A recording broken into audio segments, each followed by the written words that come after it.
Safety first.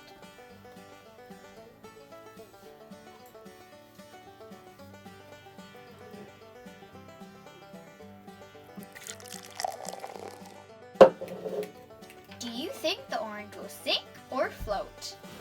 Let's see what happens.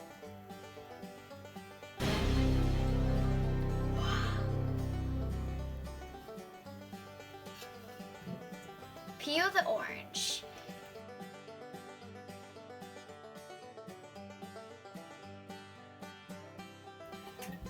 Now, after I peel the orange, do you think it will sink or float? No. Wow. Is that what you thought it would happen? Why?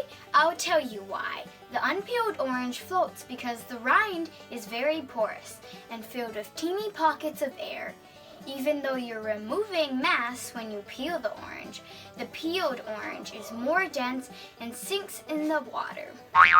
Now, try it with other fruits. Will the same thing happen with lemons? How about apples or kiwi?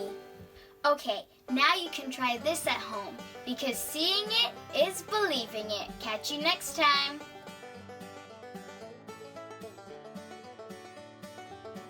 Sinks in the water. No. You said just go.